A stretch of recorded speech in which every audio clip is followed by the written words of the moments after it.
Right there. We're calling the meeting to order. Would everyone stand for the Pledge of Allegiance, please? I pledge allegiance to the flag of the United States of America and to the republic for which it stands, one nation, under God, indivisible, with liberty and justice for all.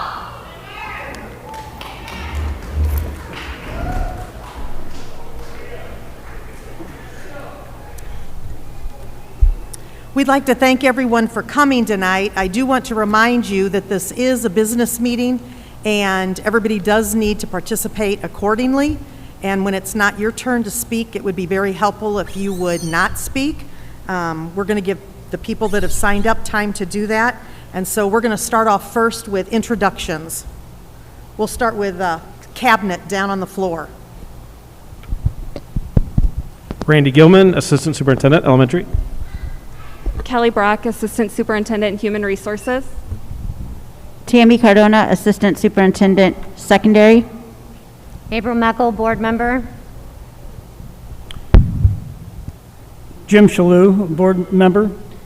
And I also would like to take a moment just to recognize a former student that was involved in a tragic accident down in Texas, where he lost his life this weekend. Cody Green. Cody Green was a student at Seckman High School. He was a scholar. He was named Scholar Athlete his senior year. He was the first championship wrestler that we had at Seckman.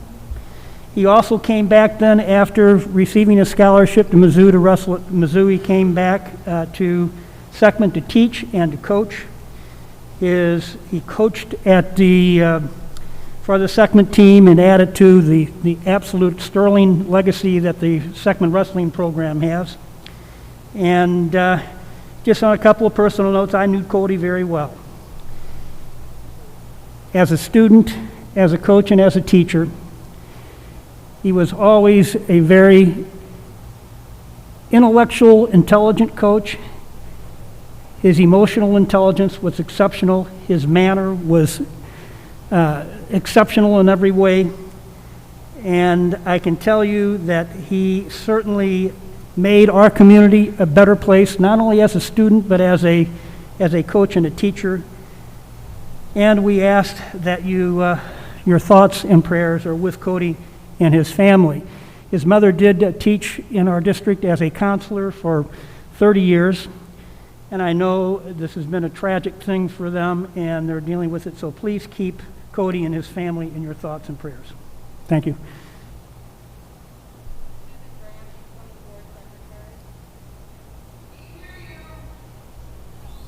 Here. Yeah, push the button.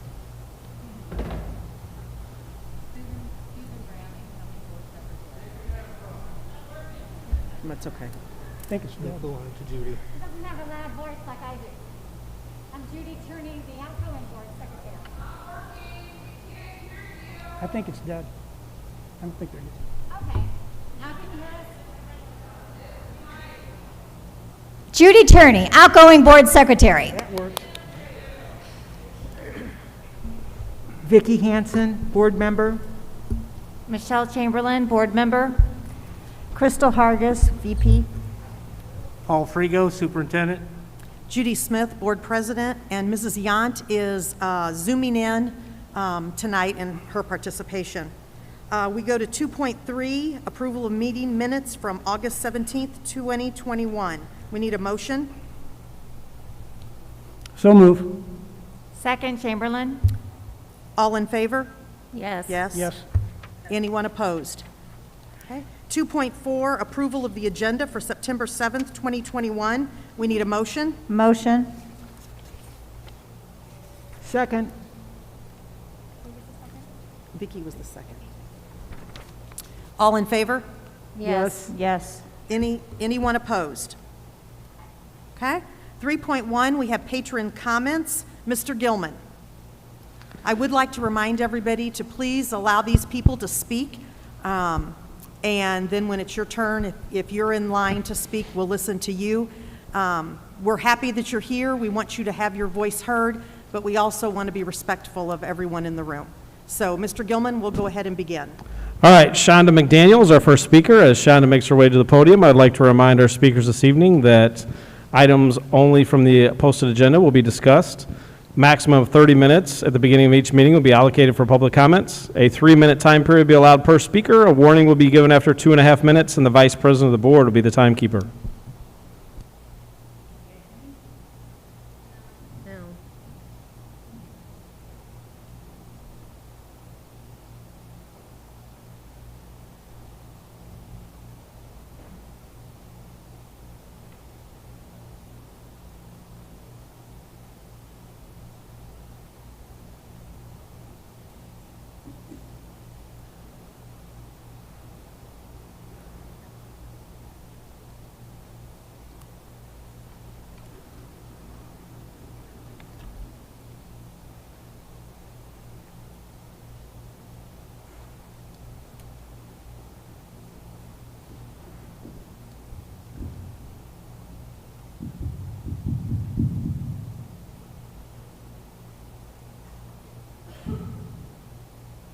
Greetings, members of the board. I just wanted to say thank you.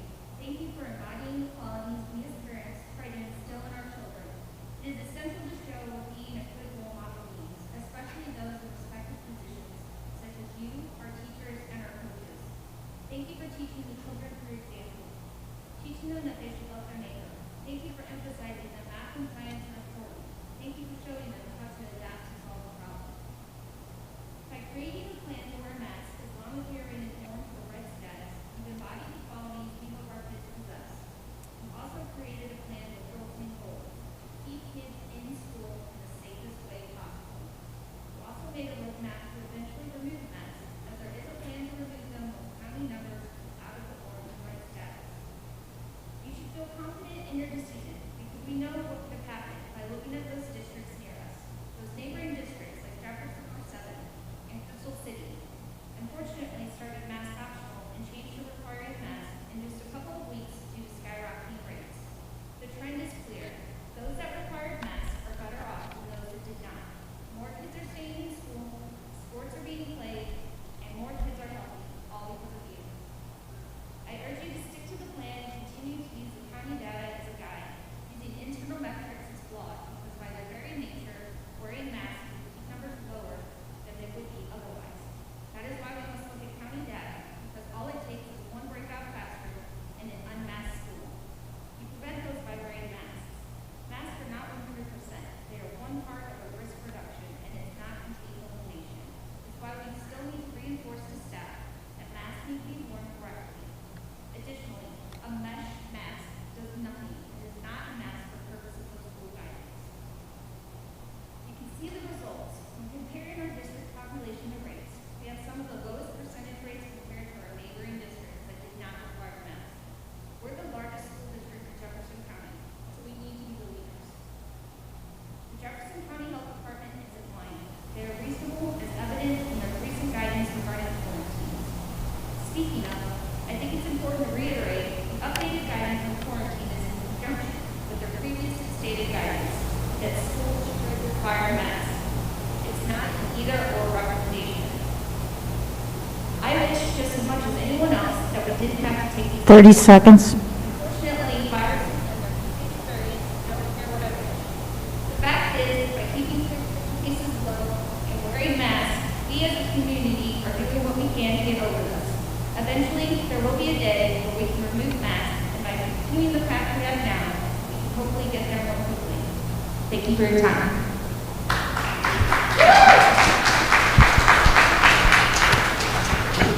Our next speaker is Paige Dresch.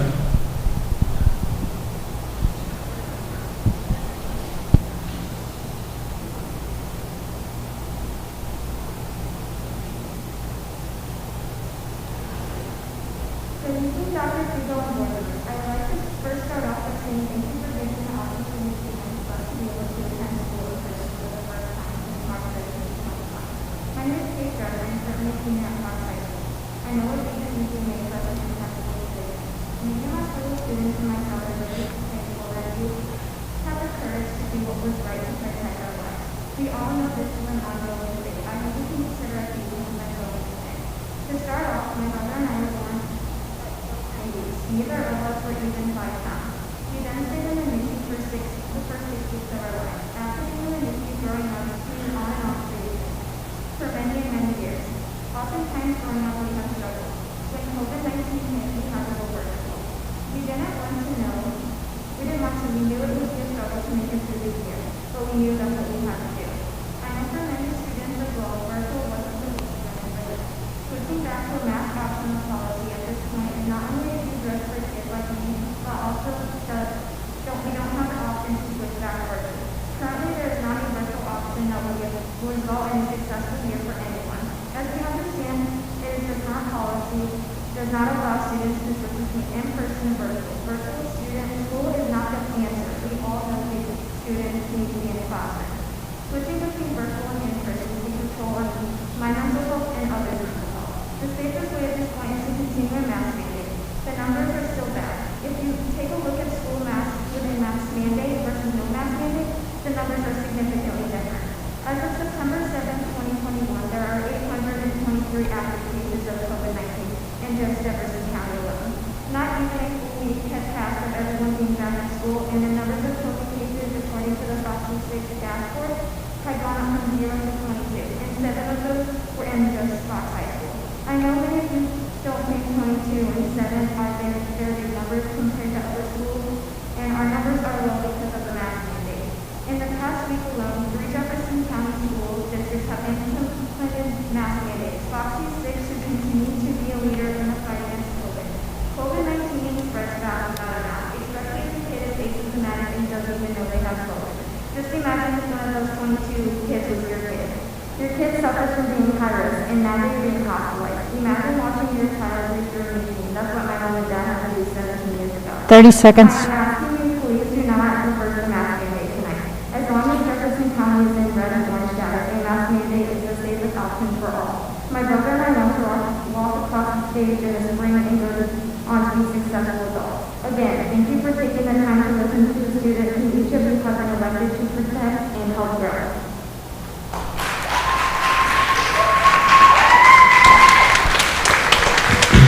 Our next speaker is Brittany Hukin.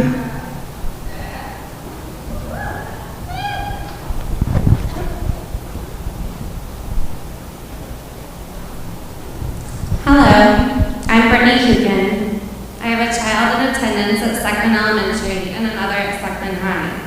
I myself graduated from Seckman High School in 2005 along with Jim Shalou's son, who's in the Navy, fighting for our freedom for America as I attend this school board meeting, fighting for my children and the freedom of all the other students in this district.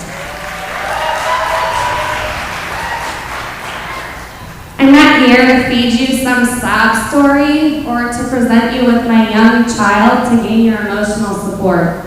I'm here to provide you with irrefutable facts and stats tonight. According to the newly updated COVID tally in the Fox C-6 district, including students, faculty, bus drivers, maintenance employees, janitorial staff, central office employees, etc., there are a whopping 28 positive COVID cases. Now, I don't have the total number of employees in the district, but just going off of the 11,500 students and the 28 positive COVID cases in the district, 0.2% have COVID. And that number would be exponentially lower if you included all the staff from the district as well. Now, while I don't have stats for every school in the district, I do have stats for my children's school. At Seckman Elementary, there are a total of 519 students and 63 staff members, 582 in total. There are 2 COVID cases. So you take 2 and you divide it by 582, and that number is 0.3%. 0.3% of Seckman Elementary's population has COVID.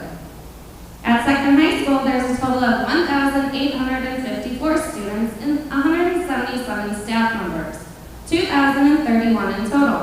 There are 6 COVID cases. So you take 6 and you divide it by 2,031, and that number is 0.2%. 0.2% of Second High School's total population has COVID. To use the Jefferson County Health Department's numbers and the total positive COVID cases to justify wearing a mask in our district is at the same comparison as pooping your pants and changing your shirt. As April suggested at the last board meeting, monitoring the COVID cases 30 in our seconds. district and justifying masking or not based upon those numbers is what makes sense. And if I can quickly do the math to provide you with these stats, surely one of you are capable of doing it as well. Do it make sense? If parents want to mask their kids, that's their choice. If parents don't want to mask their kids, that's their choice. It's not yours, nor Fauci's, nor Biden, nor the Jefferson County Health Department's job, nor place to make health decisions regarding my child.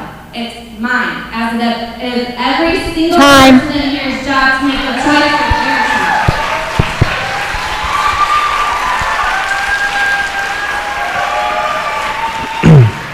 Next speaker is Elise Kane.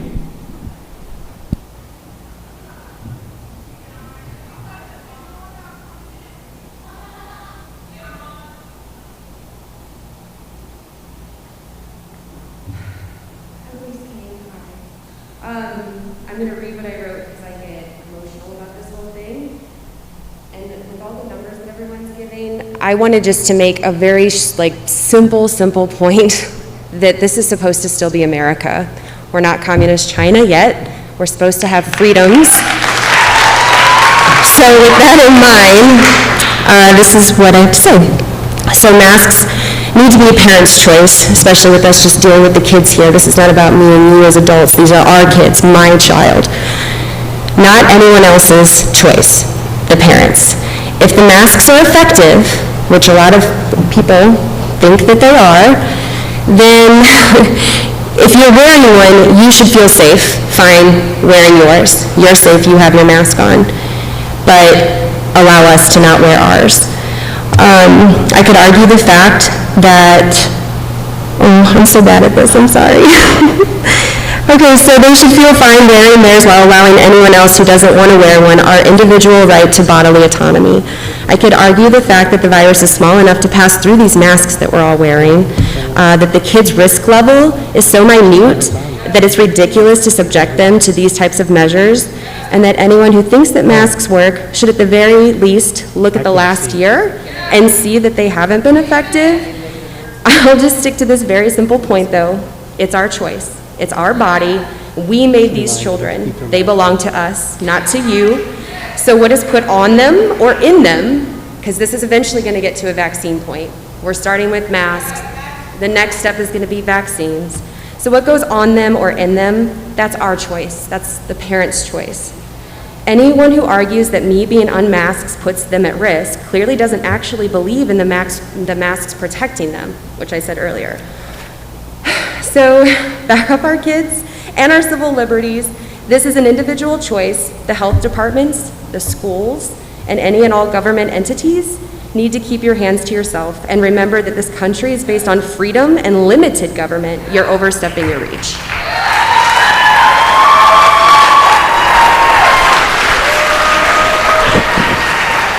Next speaker is Beth Presidente. While she is coming to the podium, as per the decision that was made, the mask mandate that was made before, we're still under that. So I'm going to remind you that your masks need to be on for right now until something is possibly changed. The guidance is that you will wear a mask in a building for the district or you will be asked to leave. So I'm only asking that you follow the mandate that was set for now while we're in these proceedings. My name is Beth Presidento. I'm a mom of 3 kids in the district, and I'm fighting for my parental rights to be able to make the healthcare choice that I feel is best for my family, and I want all parents to be able to do the same.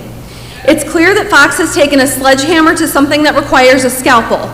Implementing such a broad policy that is disconnected from any reasonable common sense approach and without any consideration for nuance was a very poor decision. How does it make any sense for kids to engage in indoor extracurricular sports unmasked while students are expected to wear masks during indoor gym class?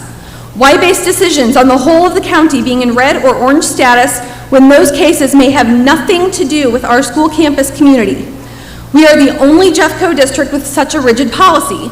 The only other with a standing mask mandate is Dunklin, and their states that masks are required only when distancing of 3 feet isn't possible. If you want to find some sort of compromise, then I offer you this. Look at the Festus R6 policy. They are a masks optional district and they're looking solely at their school campus community, which means students and staff only, not the whole of the district population or the entire county. The Festus policy states that a temporary return to mandatory masks may be needed if more than 1% of their campus community is positive, or for only a specific building if more than 2% of its population is positive. Other Jeffco peers such as Windsor, Northwest, Hillsborough, and Jefferson are taking a similar approach. All you need to be able to execute this policy is the total population of students and staff within each building and the number of positive cases within each. We have that and we can do this. This is a far more reasonable approach. It's still not ideal for many of us, but it would be agreeable to a majority of families as it would ensure that masks are only required for a finite period of time until the positive cases fall back below a defined threshold. I also want to address that a large portion of the community feels unheard and has lost its faith in the district to make sound decisions. You can say that we had our chance to send emails or make public comments, but using that as a blanket response only adds to the feeling that you're not listening to us parents who want to be able to make choices for our own kids. No survey was sent out to parents asking what we wanted this school year to look like in terms of COVID policy. This should have been step one to assess how we felt. Other Jeffco peers did this, Fox didn't. I could also go into detail about the last board meeting and a variety of instances from it that significantly contributed to this feeling. It has created a deep divide between parents and the district. We don't feel valued as stakeholders and partners. 30 seconds. We feel disregarded and looked down upon by district leadership. Our relationship is badly damaged and must be repaired swiftly. All of that said, we can't ignore the financials. We're on track to have negative fund balances by the end of the 24-25 school year, which isn't far off. How many students can you afford to lose to alternative education options because families have lost confidence in Fox? How much of our money are you willing to spend on lawyers to fight the Attorney General's lawsuit against you and other Missouri public school districts with mask mandates? And yes, the lawsuit does include Fox. I called the AG's office and they confirmed this. Soon this...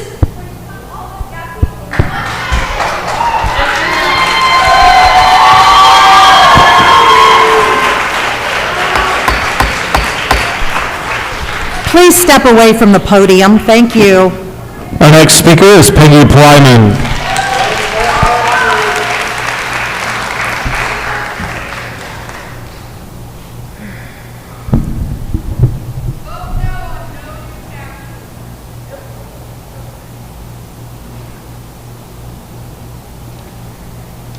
Good evening. Members of the board and Dr. Frigo, thank you for allowing me to speak tonight. I'm a parent of a 5th grader and a 7th grader in the district.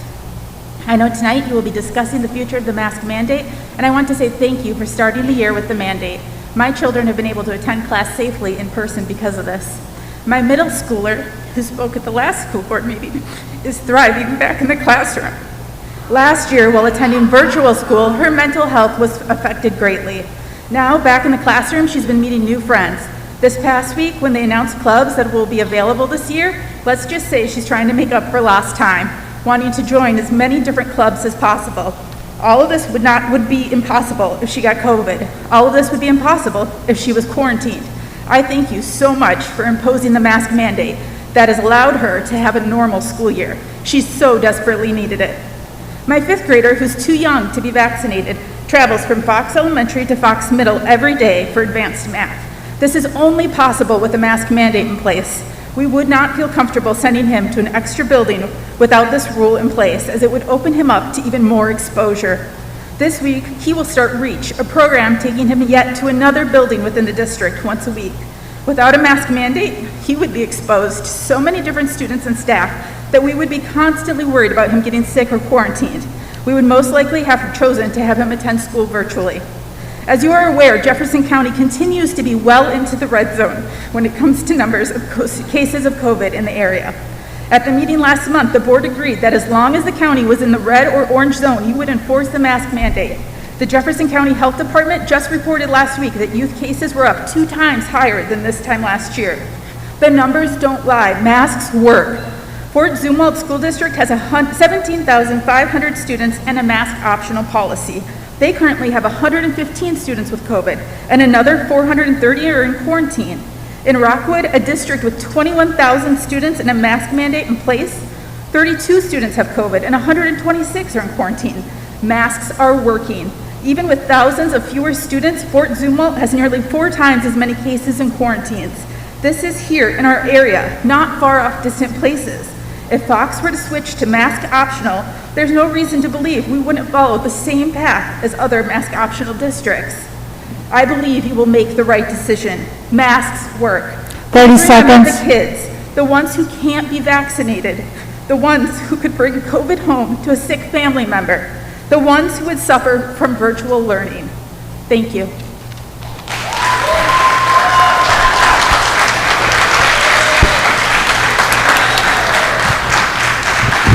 Next speaker is Judy Faust.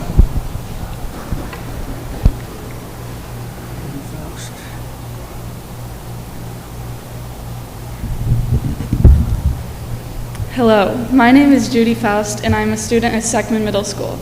I've gone to Seckman since first grade, and I always loved the environment and the people there. As long as I've gone there, I've been told to stand up for what I believe and be confident. Never did I think the people who taught me this would be the ones that shut me down. Having masks in our schools is not only not working, but it's also interfering with friendships that I've had for a long time. I know that it's your job to keep us safe during school. That does not mean going against people's beliefs and worrying about kids getting sick, though, and that's my parents' job. I don't care if you want to wear a mask or not. I'm not going to judge someone for their beliefs. I wish it were the same for me. At Seckman, we now have mask breaks, and I have to go outside and stand 6 feet apart from people just to take my mask off, which makes me wonder why we can sit in a lunchroom filled with hundreds of kids, go out to eat, or go shopping and not wear our masks. None of these mandates or rules are logical. I've been threatened by teachers who don't even wear their mask right. Our freedoms are being stolen. It's not just a simple mask, and it is hard to wear. If the mask works so well, then they can wear it and I shouldn't have to. I would like to ask you to think about your decision you made for our district. Thank you.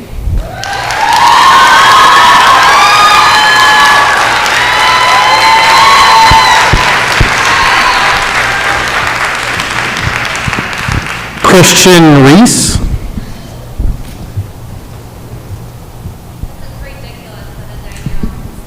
Mind your own business.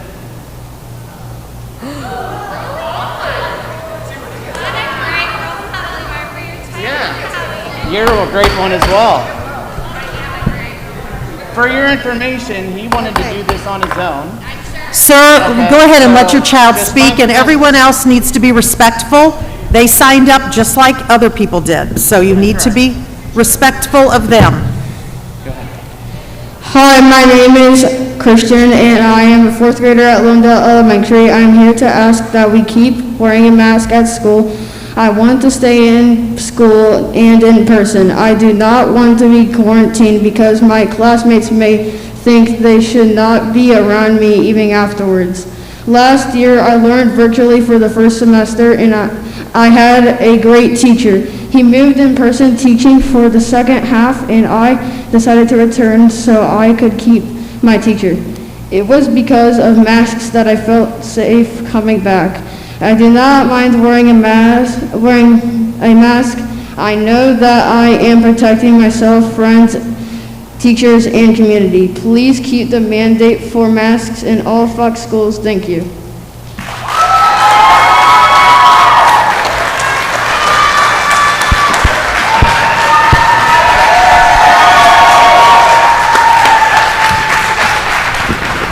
Travis Littner.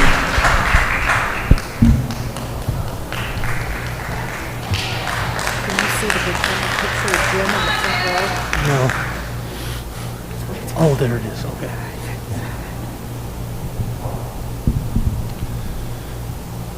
"14 days to slow the spread.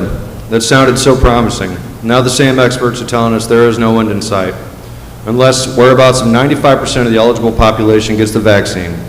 Oddly enough, Israel has achieved these levels of vaccination, yet their hospitals are filling up, and they're already talking about a need for a potential 3rd and 4th shot.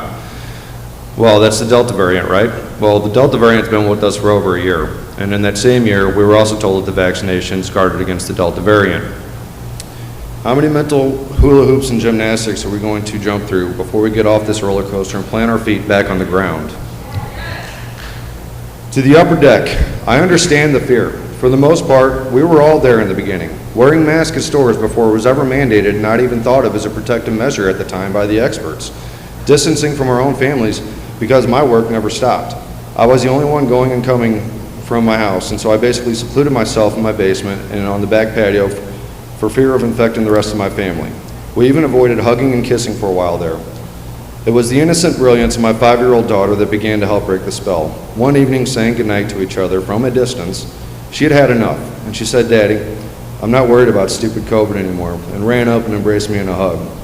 It brought tears to our eyes, and the rest of the family joined in one big group hug. That lack of human interaction starts to take a toll. We started to question, what the hell have we been doing? The worry about how bad this thing was started to wane.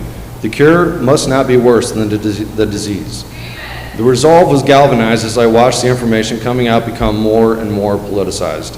I'm honestly not trying to tear anyone down who disagrees or who has experienced things beyond what I have during this pandemic. I'm really asking you to take an introspective look at what runs through your head about the people that you disagree with. How did we get to the point that you look at so many people in your community with such disdain? To be clear, we do not feel the same way about you. We respect your right to disagree. We respect your right to mask up everywhere you go. We respect your right to send your kids to school in a hazmat suit if that would make you feel safer about it. We simply ask that you extend the same respect to us and let us have the choice to say thanks, but no thank you. We're not trying to trample on any of your rights, so please don't tread on ours. For every study made to support one argument, there's a counter study to support the opposition. For every person in the medical field who uses that position to claim righteous fact, there's another person in the same field saying the opposite. Both sides of the debate are rooted in science. So why is one side being 30 suppressed? seconds. Does science not require open debate? To say that science is settled on anything is an indication that the hypothesis may not hold water if put to the test. Not wanting to mask our children does not make us or them evil, inconsiderate, or selfish. It makes us normal, or what at least to be considered normal only a short time ago. No decision is going to appease everybody, but there is a decision made that at least allows for fairness and the freedom of choice. I'm calling on you to revise your quarantine guidelines so we stop kicking kids out of school and remove the mask mandate. I know the majority of you are educators, but right now we ask more of you. We need you to be leaders and take the road less traveled. Thank you.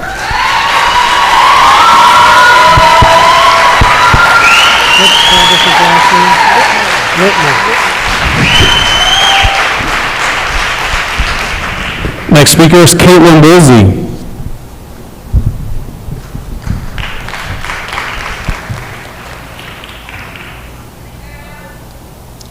Hello, my name is Caitlin Woolsey. I go to Seckman Middle School, and I would just like to say no one likes masks. And I would like to start by saying that COVID will be here for a long time, and it's not going away anytime soon. As kids, most of us have strong immune systems. I would like to say that going optional was the first thing you were going to do and was the right thing to do. If kids believe masks work and protect them, they can wear a mask, and we will respect their beliefs. But if you are a child and believe they do nothing at all, I think you should respect those beliefs too. I do not think you realize if someone gets COVID, yes, it's a real virus, but it is not as big as a deal for us kids as it is for the older people with weak immune systems. And last I checked, there were no older people going to school. Wearing a mask all day makes you sick, gives you sore throats, gives you headaches. It's not fun, but for the whole summer, what have we been doing? I will tell you, no masks. I can't tell you how many times I've heard or seen board members with no masks. That says a lot, but no one knows the truth, do they? The board members always say that they don't like masks and don't like to wear them. Well, what's the truth? They clearly want to wear masks at school. So do they really like masks or want to stir up drama and make our school district look like fools? I am not trying to be rude in any way. I will tell you, though, how many places I've been where masks are optional. Restaurants, stores, pharmacies, churches, schools, and gas stations. So why do we have to wear them at school then? I will say, me and my cousin were at our locker putting our stuff away, and we got a threat from a teacher. I won't say who, but she said, "I will write you up if I see your mask under your nose." To me, that's not right or professional. You cannot force kids to do what you want them to like slaves. We are human beings. We have a heart and an opinion too. As kids, we are losing our freedom and independence. We cannot have our parents cater to us and speak for us. We need to speak up instead of watching. People have a choice to put their lives at risk in their own ways. If they don't think or care if they are putting their lives at stake, that's on them. Also, as a kid, I think a lot more kids need to speak up for themselves. Thank you.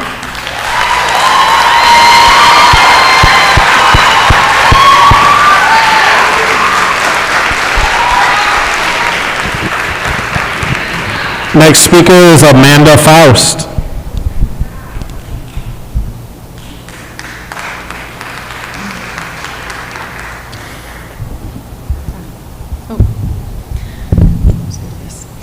Good evening. This is the 6th board meeting I've attended in the last 12 months.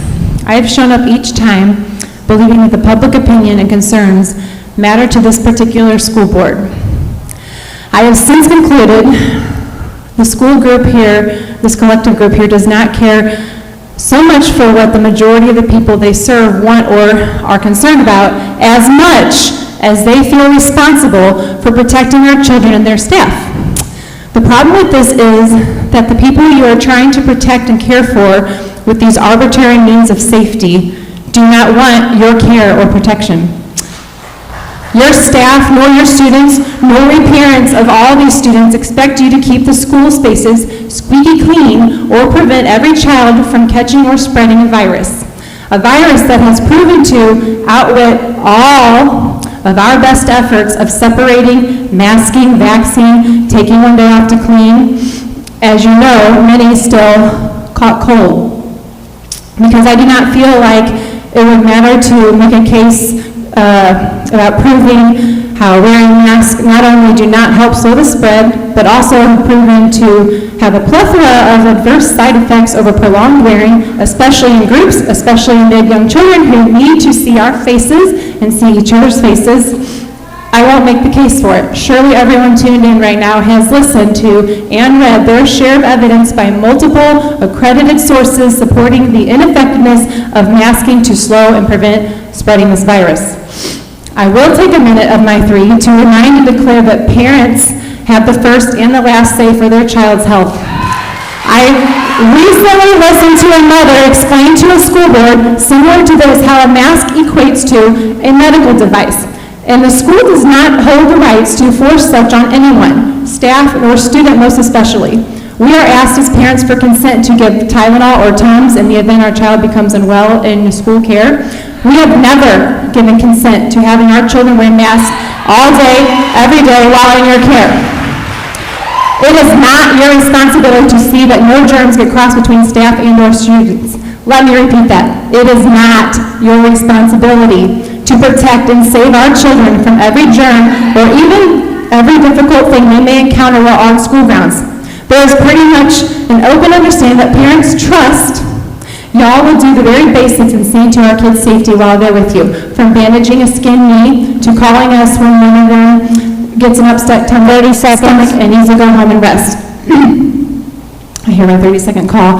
I just want to encourage you as a board to be leaders and not followers of the CDC and even Jefferson County Health. I know they give guidelines, but you have an opportunity to lead in what your community is begging you for. And lastly, I would love to encourage each other, staff members, students who are listening, to stand up for what you believe in. If you believe masks are working, by all means, wear them. If you do not believe, then don't, because it's sending a message one way or another.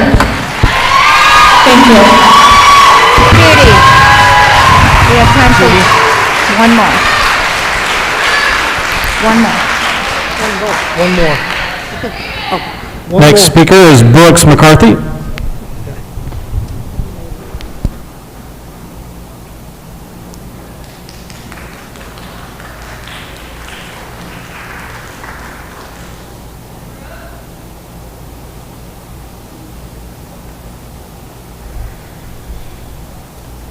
Thank you, Judy.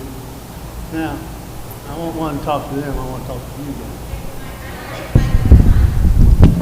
These are your children. That's been my sign down on Seckman Road that said, these are your children. And for you guys up there, they're your children. They're not mine, they're not the school board. They're yours. God gave them to you. You should all look at your kids as a gift from God. Me and Judy are a good friend. I went and talked to her today. I've been against masks, okay? But she said something today. Now, they said they could stay in school if you wore the mask. That's it. That's a good thing, okay? Some of you guys, it's going to take care of your kids if you have to. Okay? See, I see both sides. If you don't like their, right, vote them out because they have the power. Take it, give them a time to do what they said they're going to do, and if they don't live up to it, and me, I'm a man of my words, down, right? You guys give them a chance to let it go. But as soon as kids get sick and they quarantine, revolt. Don't wear a mask. But here's the deal, too. It's your business whether you make them wear a mask. Nobody can force you. Not those guys. But they can't force you to wear one. Okay? Thank you. And these people aren't bad. They just have a different opinion than you sometimes. Okay? That's the last one. Okay, we're going to move on. 3.2, Superintendent's Comments. Dr. Frigo. All right. Get started here. I'd like to update the community on a few things. First of all, I'd like to talk about some of our construction updates that we're having done at our buildings, if I can find them in my notes here. Hold on.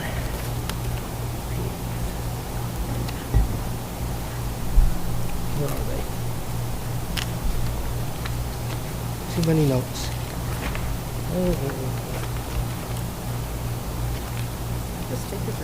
Here we go. Got it.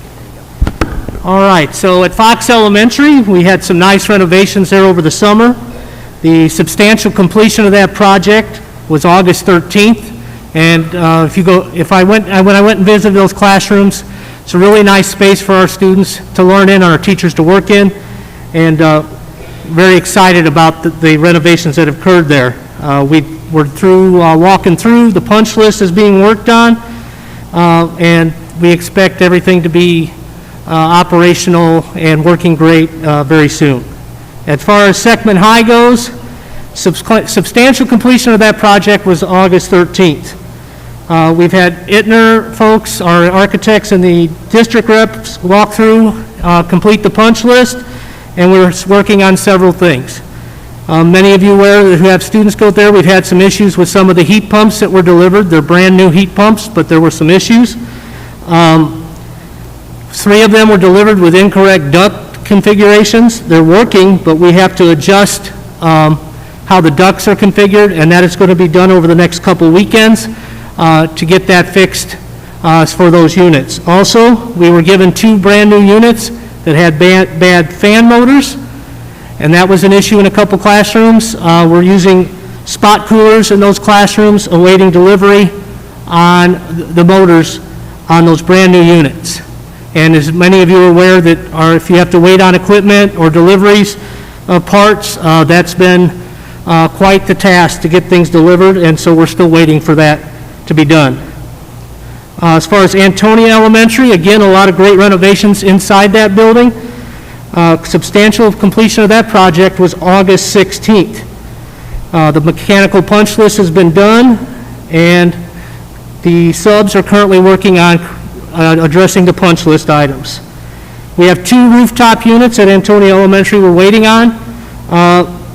The missing units supply the restroom and the workroom. We have temporary cooling in that workroom, and we plan on setting those units this weekend at Antonia Elementary.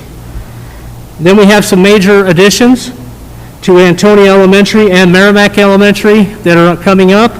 And the contractor that was awarded the contracts, SM Wilson, is working on securing the subcontractors as well as all the materials that are needed for those projects that will start work later on in the school year. So we have a lot going on. Thank the public for approving Prop P to get these projects going, and we'll continue to give you updates on those as we move forward. The second item I want to talk about is what people are aware of. We have some issues with transportation. We've started the year short of bus drivers. We had to adjust our routes. I really appreciate everyone, all our parents, our kids, and our staff, their patience and grace as we work through going to a 4-tier system for the first time, and also still dealing with a shortage of bus drivers, even for the routes after we adjusted. We have everybody in our transportation office but one person driving buses almost every day due to absentees, injuries, anything that may occur that does not allow a driver to drive their route. We are working on adjusting those routes to make them more effective and efficient so students can arrive to school on time and get home to you on time. We were made aware of a major construction project that's going to be occurring in February of 2022 that will probably impact us through that school year, but also 2022-2023 school year. It's a major project that will impact how we move north and south in the district. So when we're putting this plan together, we're trying to allow for that construction project as well so we don't have to adjust again. So we hope to have an announcement soon on any adjustments to the routes that need to be done so we can better serve our kids and our families as far as timeliness goes for the pickup and drop off each day. So I really appreciate everybody's patience with that. I know it's been a hardship for everyone, both our staff, our families, and our kids. All right, and then I'd like to share some data with you now that I want to share with the community. This first piece of data is new case rate in Jefferson County for this school year. The purple line is the 2021 school year. The green was last year.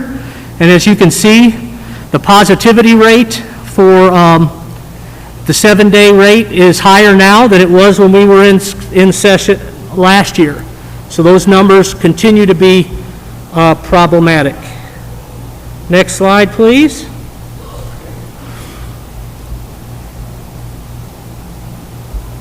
Okay, here you see the positivity rate by date for this school year, and as you can see, as things are moving through the year and we got to the beginning of our school year, it continues to be above the red area that is of concern. We've seen a little dip in positivity here in the last couple weeks, but that trend is still higher than it needs to be for Jefferson County. And then the last one, this is the transmission rate of COVID from February 21 through the present. And as you can see, pretty steady above the red. We had a slight dip before school started and we were getting kind of hopeful, but the transmission rate has increased now as we've been back in session. And so these are some of the pieces of data we monitor throughout the school year as we're looking at COVID in Jefferson County and specific zip codes moving forward. I'd also like to say we got a thank you letter from our Chamber of Commerce today. We had a job fair at the service center. We had our kids and staff support that initiative. We had great participation from throughout the region. And I just want to acknowledge all the people, all our students who helped that job fair be a great event for our community at the Service Center in August. A lot of people, in fact, 28% of the people that attended were from Arnold specifically, and a lot of people were offered jobs coming out of that, and it's a great partnership between the Chamber of Commerce and the school district, and I appreciate them sending us a letter of acknowledgement for that. So thank you to the Chamber of Commerce as well. We're going to move on to 4.1, COVID mitigation. And before we begin, I have a few things I'd really like to say. And it really disappoints me how horribly disrespectful people in our community have been to each other. And we work very hard in our schools to teach kids to be respectful, and the goal, and I want you to be really careful what you respond and say to me, because I'm not finished with what I want to say tonight. So I want you to be very careful in what you listen to and what you react to. The goal of this entire school board has been to protect your children. I have heard you tell us you don't need us to protect your children, but that is what we were elected to do, is to protect every child in this district and every staff member in this district.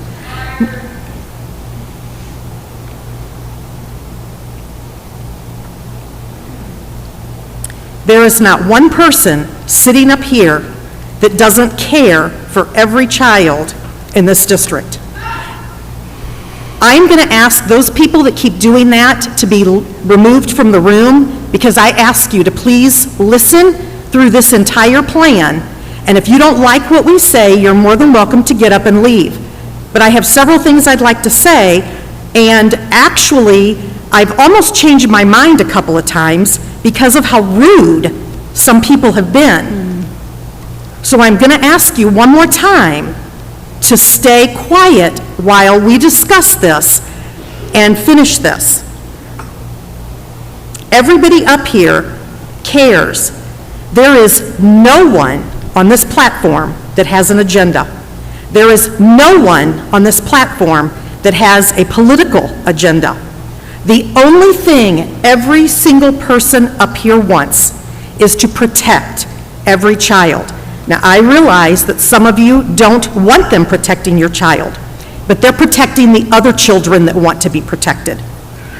Now, we're going to go through this plan, and we're going to go through a vote with this, and I'm going to tell you that I don't like masks. I don't want to wear masks. But when I see things like a picture of Jim Shalhoub going all over Facebook when he's following the guidelines of the establishments he's in, and he's being very respectful of those establishments, just because he's protecting your kids here in this school system doesn't mean he has to wear a mask everywhere he goes. When someone is fully vaccinated and the option to wear a mask or not wear a mask in the establishment they're in is there, then it is very rude for someone to make a picture of him and say he's not following what he says. Now, you can do that politically out there in the community like they do about our Congress people, but we're talking about people who are following all of the rules. I don't like to wear masks. I don't want to wear masks. I want you to have the choice.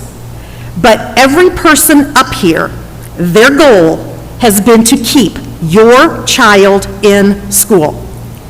The CDC guidelines, the Jefferson County guidelines, you have asked us to listen to the data. There is data for everything you want to believe. If you want to eat dirt, there's data that says that's healthy for you. There's data no matter what. These people have looked at the data, and it has said, and the protocols from the Jefferson County Health Department have said, if we are mask to mask, no one has to quarantine.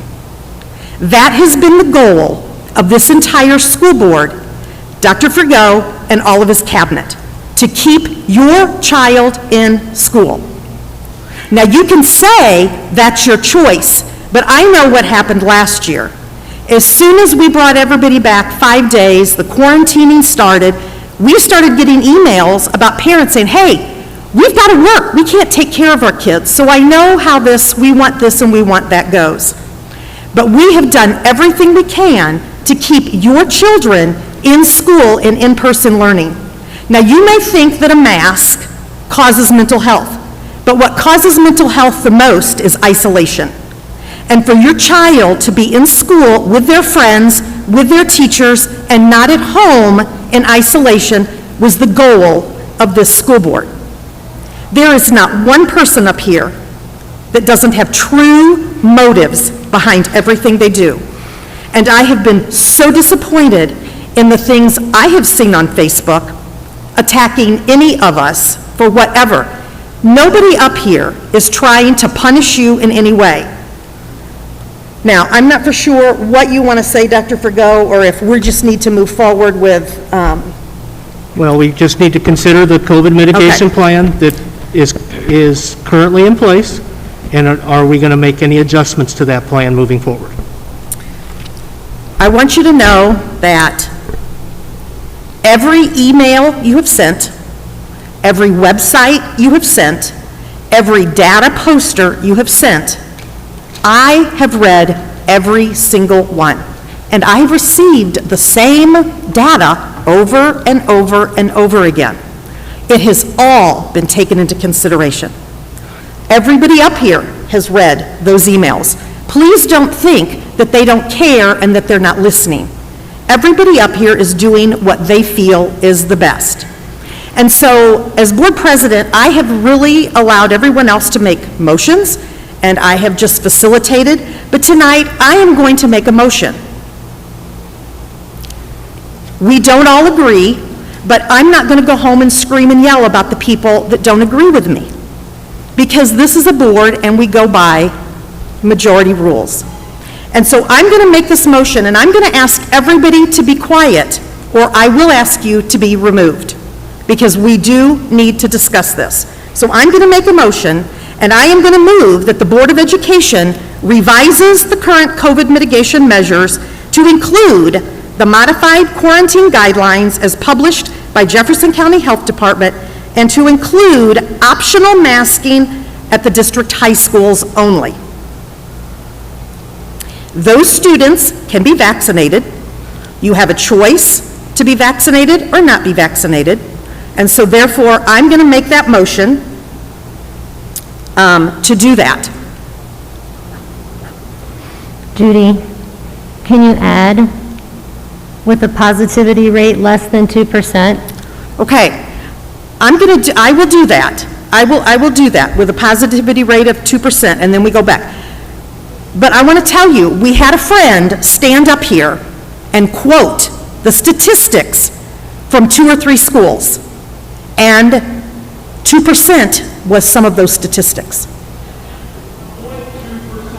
Okay, so, okay, it doesn't matter, but I will add that in there, that at 2%, we go back to mask. Is that what you're wanting me to do? I think that would be a nice compromise, and I think more people would take that into consideration. Okay. So can am I hearing No, this yes, correct? we can have Okay, a discussion we can about this, absolutely. So you're wanting the high schools to go mask optional, whether you're vaccinated or not? Well, that is their choice. That is their choice. The parents have a choice. The students, a lot of them have a choice. Some students have come to their parents wanting the vaccine so that they can play sports. Some students don't want. So that is the parents' choice. They want choice. They have a choice. So my suggestion is that at the high school level, because they can be vaccinated, we give them the choice to wear a mask or not wear a mask. I realize that some people, if masks work, then those people who choose to wear one should be protected. And that incorporates. Please don't say anything. Please don't say anything. Oh, sorry, Vicki. Go ahead. I'm sorry. I'm sorry. I had a question. So if masks are optional, and I'm thinking that, a fairly large number of students would not wear masks at the high school level, but then if a high school student tests positive and they have younger siblings at the middle school and elementary level, wouldn't those siblings also have to quarantine? Because that is correct. They So we're seeing a potential of a And if it ripple gets to be effect. 2%, we go back to wearing masks. No, but what I'm saying is, even if it's less than 2%, if we have some high school students that test positive, their younger siblings at the elementary or middle school level would have to quarantine for 14 days, correct? Is that correct? Something like that. Okay. Does and that then- count as an in-school, because do we need to go over the Jefferson County new guideline quarantine Well, rules?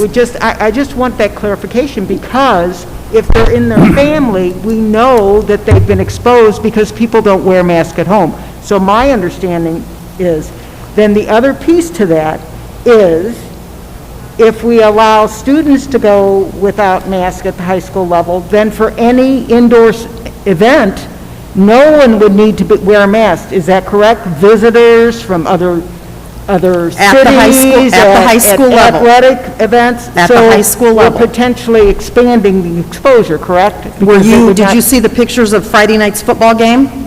Everybody was there.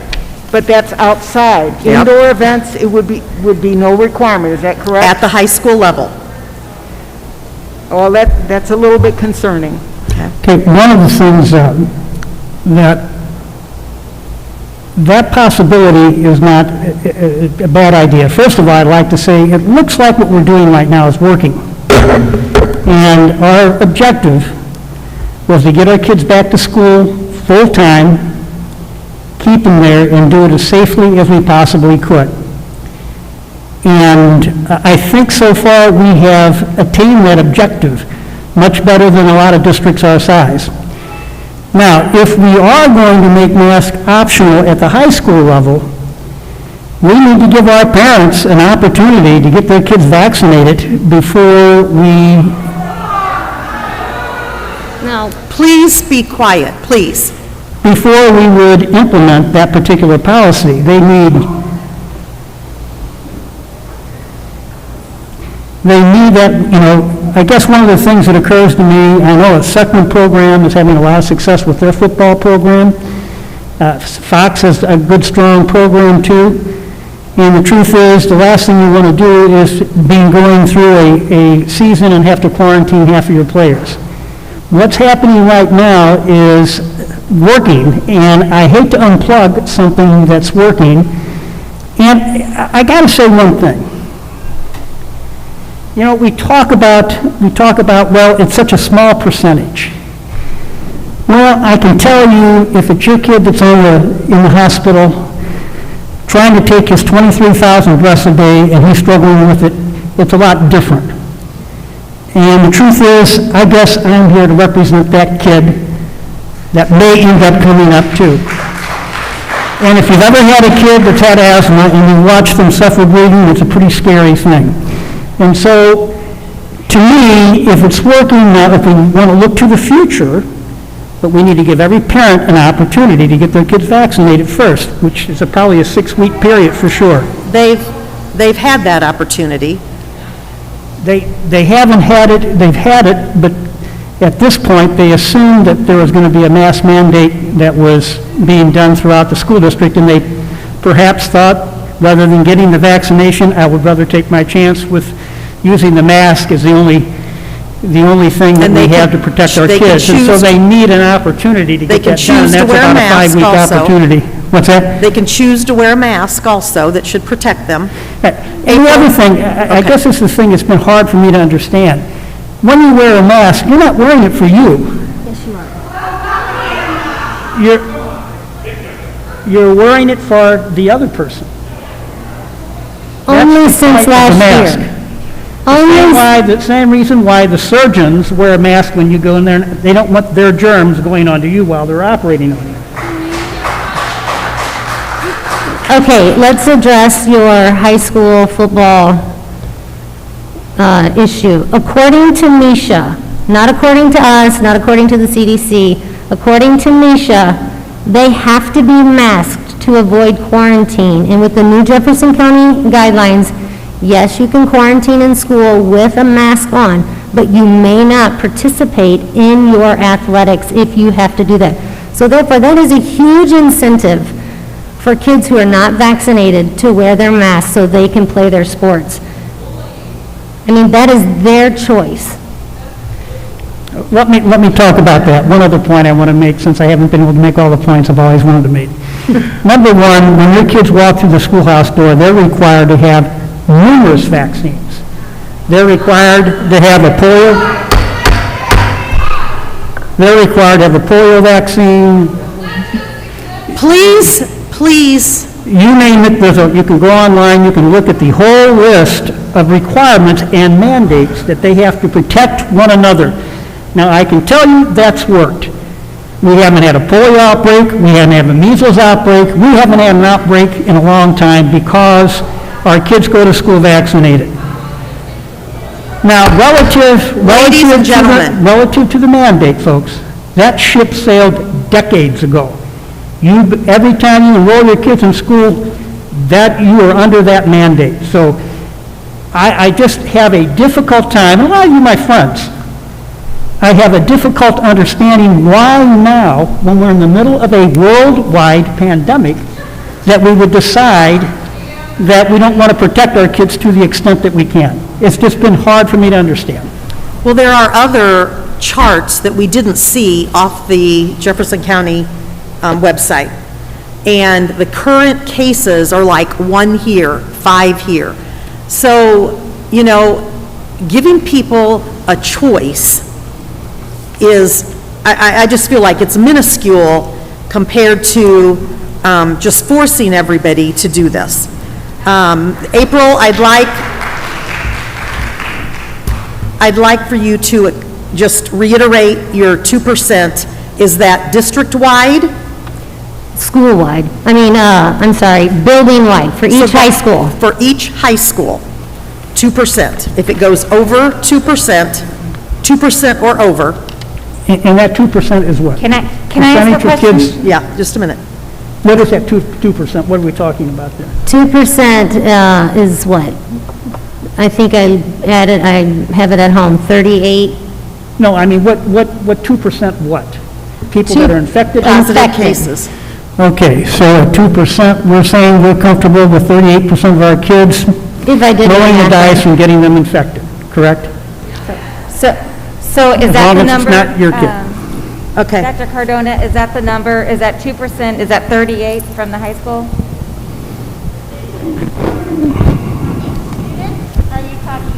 I only calculated for students. I did not know how many staff. So each high school has about 150 staff members, give or take.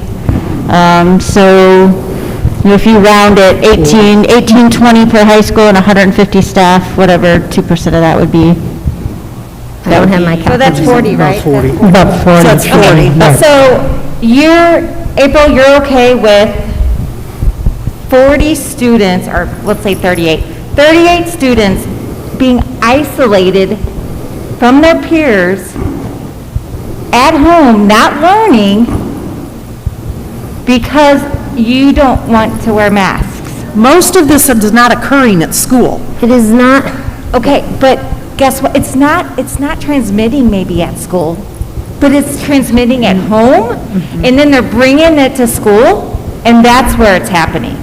And that's why they're quarantining or wearing. And that's why people are quarantined, because they test positive, and then Johnny, who sits next to them, Johnny has to go home because he's got to get tested.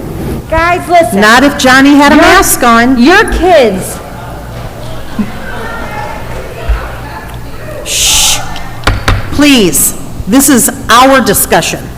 So These Fox kids, Seckman kids, this whole entire Fox C-6 school district, your kids are absolutely the most important thing to us up here. And I'm not going to vote yes on allowing 38 students to have to isolate before we put masks back on our kids.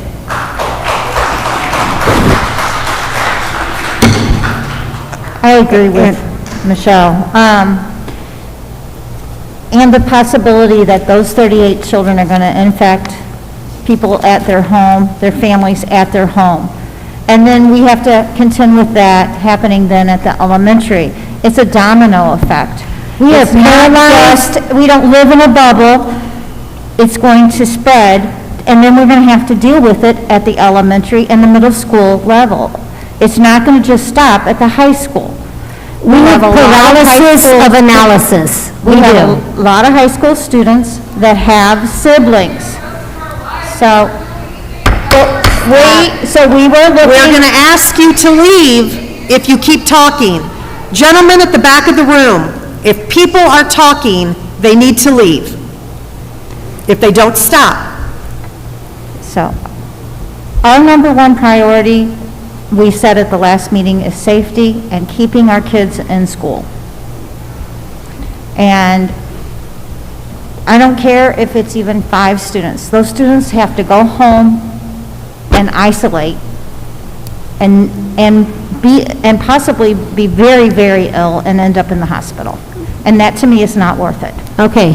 For how long are we going to do this, though? You say the orange, the red, but when it gets to the yellow, there's still going to be those kids. There's still going to be that. When is enough enough? There is no end game. Okay. And I think that we as leaders of the county, that we can give this little step and that we can see how this goes. Colleges have vaccines and masks available. There are a lot of those that are mask optional because they have these in place.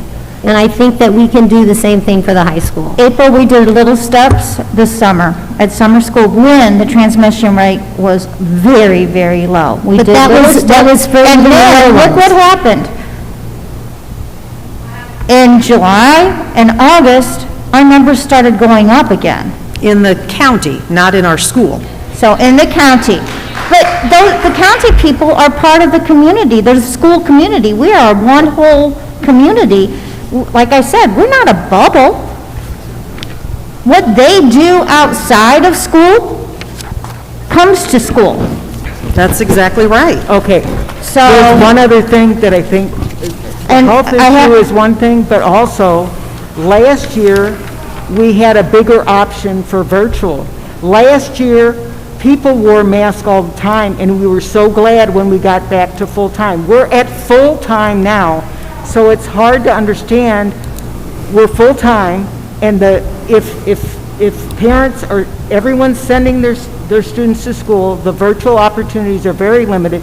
Now, if a student has to quarantine, they can't access virtual during those 14 days. Vicki, they quarantine in school. Excuse me, April, please let me finish, and then, so my understanding is while they're absent 14 days in quarantine, and let's say it starts with a high school student, but if they have younger siblings, they'll have to quarantine as well. There isn't a virtual option for them during those 14 days, and that will affect them. The only people quarantining are the positive people. No one else quarantines. I can't hear you. Will have to quarantine, and that is a concern. That is a big, big concern. So if you want to reread the motion, we haven't had a second, I want to make sure I understand before I vote. I don't know, I didn't mean, but I wanted to get my thought out, April. Okay. Okay, the motion that I made was that I move that the Board of Education revise the current COVID mitigation measures to include modified quarantine guidelines as published by the Jefferson County Health Department, and to include optional mask at the high school level. With a 2% caveat that if either of the schools gets to 2% or higher, that they go back to mask mandate. I second that motion. Got students and staff, 2%? I just want to be Students and staff, Okay. yes. Okay. Students and staff. 2% of the, if 2% or higher of the students and staff are tested positive, that we will go to mask mandate. You got a motion and a second. Okay, motion and a second. Roll call vote. Okay, well, all in favor? Yes. Yes. All opposed? No. Okay, motion does not pass? Oh, that's what I thought. Okay, roll call vote. No. Yes. Chamberlain. No. Shalhoub. No. Yeah. No. Hargis? No. And Smith? Yes.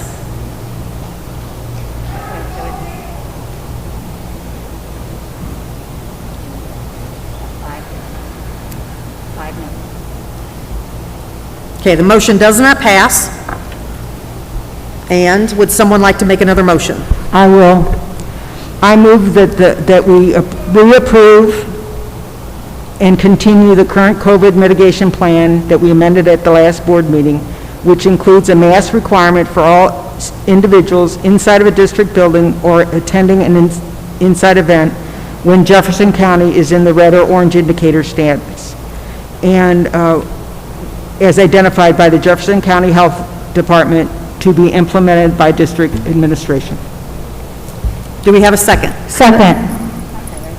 I have a question, real quick. I couldn't hear you very well, Vicki. Did you want the current, I couldn't hear what you read, did you want the current mitigation, quarantine rules from the Jefferson County Health Department in your motion? I could not hear. Or are you staying with what we had first? I was staying with what we had at the previously. So you do not want them to, if they have an in-school exposure, to quarantine in school with the mask on? I did not include the amended mitigation. Okay, I could not hear. I'm sorry. I just said the plan that we voted on previously, and then I repeated what it was at the last board meeting. Which one is it? Requiring masks. The first one. So you're wanting, I just want to make sure, because it's hard to, if you're not close to the mic. Okay, I'll say the whole thing again. Yes, please. I move that to reapprove and continue with the current COVID mitigation plan that we amended at our last board meeting to be implemented by the district administration. And that plan, to clarify, includes a mask requirement for all individuals, students, staff, and visitors inside a district building or attending an inside event when Jefferson County is in the red or orange indicator status, as indicated by the health department. And that plan would be implemented by district administration.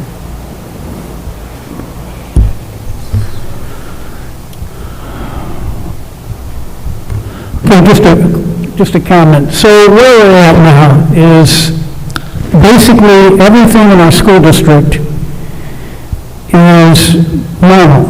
Parents can come into the buildings. All the kids are there. We're not splitting time. We're there 5 days a week.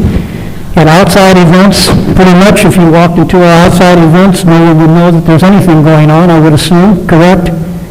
So the only thing that's different right now is we're following the health authorities' guidelines of universal masking when indoors, correct? That's what I was, the same thing that we voted on at the last meeting. Okay. I'll second that motion. It's been seconded. Who seconded? I didn't hear. Oh, I did? Vicki Okay. did. Can I ask a question? Jefferson County Health Guidelines have kind of revised the quarantine guidelines, and they are saying that if a child has been exposed from like a sibling, In school. at school, okay, Yes. at school, yeah, well, if you're mask to mask, you shouldn't have Right. to be quarantined. Doesn't make any difference. Yeah, so then that, yep. Okay, roll call vote.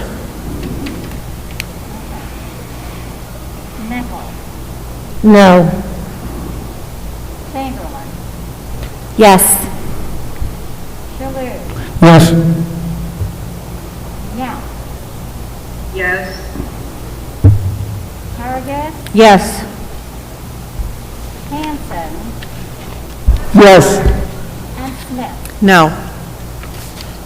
Okay, I just want to say to everybody sitting out there that I'm not going to go home and I'm not going to rant and rave about any one of these people. And I'm going to ask you to be respectful because this is the way our entire society works. And so we're going to continue,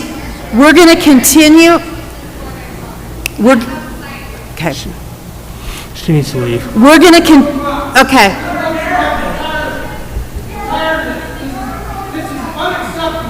Thank you, goodbye. Goodbye. Please exit the building.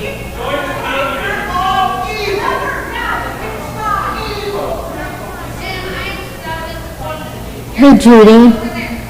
Come on, please exit the building if you don't want to stay for the rest of the meeting. Gentlemen at the back, would you please escort our friends out of the building? Judy, can we talk about a survey, at least a simple survey to go out for all the staff and all the parents? Because we think we know what everyone wants on both sides, but we don't. I mean, I would like to see a black and white picture of that, if possible. Can we do that? If it's the board. But, I mean, if we're following If it's a board the consensus. science and the data, why do we need, I mean, opinions are opinions. What we're doing up here, what we're trying to do up here is follow the science Let and the math. me explain 2 graphs on the Jefferson County Health Department. Let me explain 2 graphs on the Jefferson County Health Department that I looked at last night that do not make sense, Michelle. And this is why I'm confused, and I think that it should be a parent's choice based on a lot of things, but this is really concerning to me. If you go to the Jefferson County Health Department and you click on additional COVID data, and then you scroll down to week 34 EPI report, and you go to page 9 of 9, when you see the graph of cumulative cases for the blue graph and then active cases by zip code. You have that graph, and if you keep scrolling down to page 4 of 7, you have cumulative cases of 0 to 19-year-olds. Those numbers do not add up. For example, the second zip code in says that there is 1 active case in 63012 in Jefferson County. But on the 0 to 19, it says that it has 6 active cases. If this is all of the Jefferson County people, then why is the 0 to 19 group higher than all of them? And there's 4 zip codes on here that don't add up. So maybe someone made a mistake making the graphs, but a whole community is looking at this data. And so how can we not be confused? How can we not question things? So that is, I mean, I encourage you, maybe I'm reading it wrong. I have asked several people to look at it with me to say, am I missing something here? And so far, I haven't gotten that answer. I have emailed Kelly, I have called her. She is not responding to me. So I don't understand, I mean, I am reaching out, I am asking questions. So I'm just, that's why I'm like, it has to be somebody's choice, not ours. April, what would be their motivation for trying to manipulate this data to make it? I don't know, Jim, but the fact is that there's a mistake. Why would anybody? I have no idea. Who is held accountable for what they do, because anybody that gets sick, if it's because of they've given us bad information, they're the ones that are accountable, not all these people that have their personal ideas about what's right and wrong and what the research is. They're held I'm just saying people are making decisions based on their information, and it's not all kosher. What would be their motivation? I don't know what the motivation is, Jim. I'm saying that there's obviously a mistake somewhere. Point of order.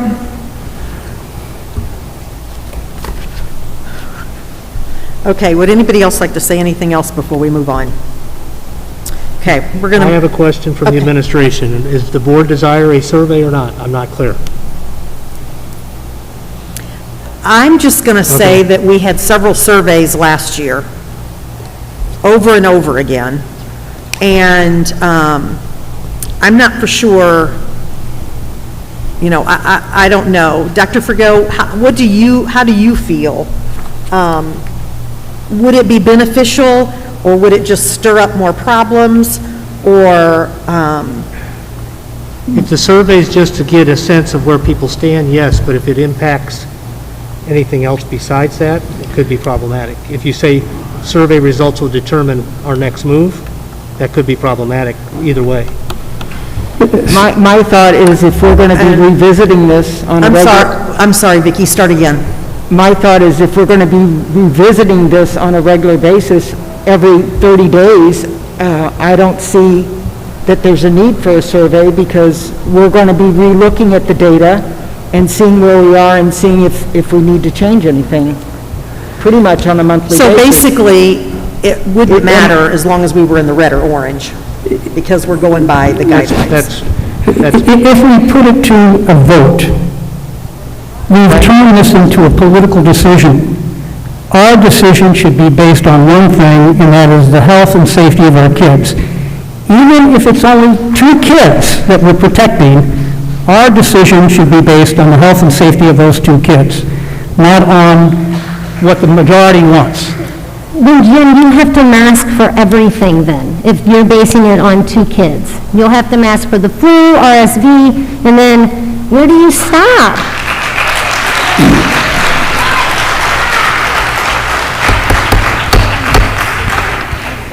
I understand what you're saying, because there's things out there, but we know that this is a deadly disease. It's a pandemic. I know. And about 700,000 people, it's approaching that, have died in the United States, over 4.5 million on the globe. I mean, this is not a flu. This is not something that's small. This is a big deal. And it's not a big deal until it affects you personally.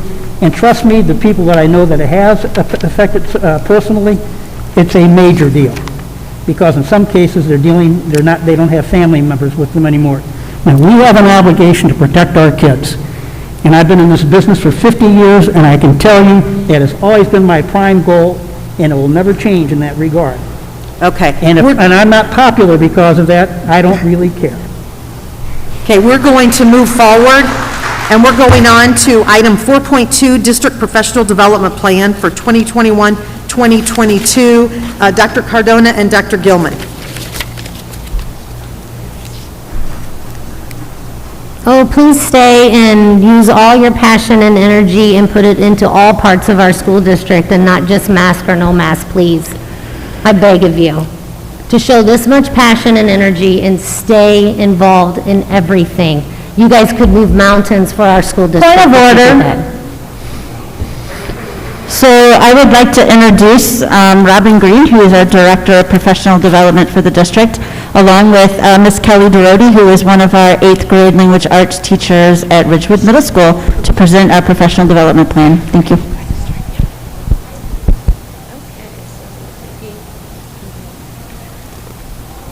All right, so to get started, our district PD committee, it's a DESE requirement to use our 1% PD funds. It's comprised of 26 teachers in our district, 1 or 2 from each building, depending upon the size. And then we also have representatives from REACH, Bridges, speech and language pathologists, and special education representatives. We have 11 administrators on the committee, and we meet once per month. Basically, the rules are to bring the needs and concerns and also solutions so that we can offer the best PD sessions to benefit our educators in the district.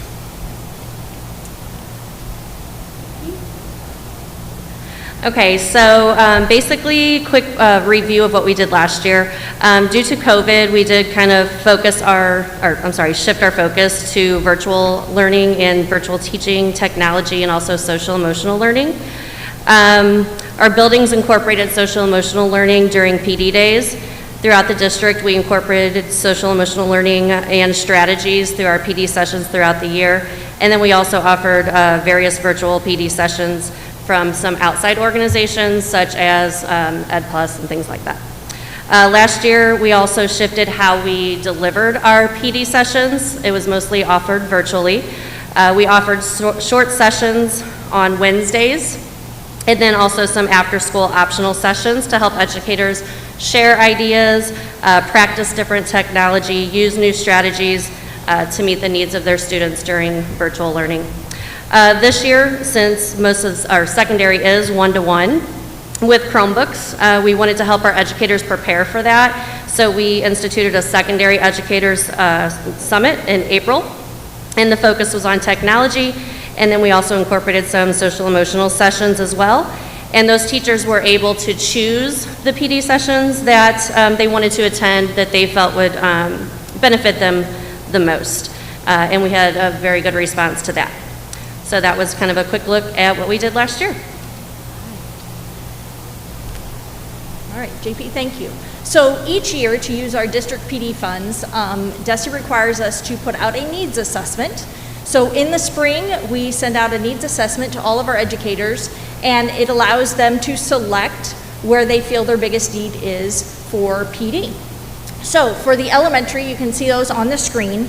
Elementary educators had 16 different categories. These were the top 6, and just so you know, the one at the very top was the highest ranked need, and then it goes down to the 6th, but again, we ranked all 16. We gather this data and we sort it by building. So each building knows what their educators are saying is a need in their building, but these are the 6 just with all of the elementaries together. The next slide shows you the secondary schools, and those are their top 6 needs. Highest again at the very top to Tyler would be the 6th need. Again, they had 15 different categories that they selected from. And we do that in the spring, and so we use that data to help guide some of our summer PD and our summer planning.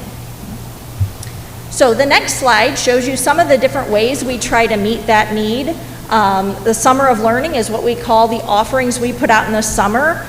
We had a huge number of educators that wanted to participate in summer PD. We offered 65 different offerings. After last year, we weren't sure if all of them were going to have enough participants. We had over 900 registrations for summer PD, which is amazing. Before COVID, we would average about 400 to 500. So teachers were really still wanting to learn different things during the summer.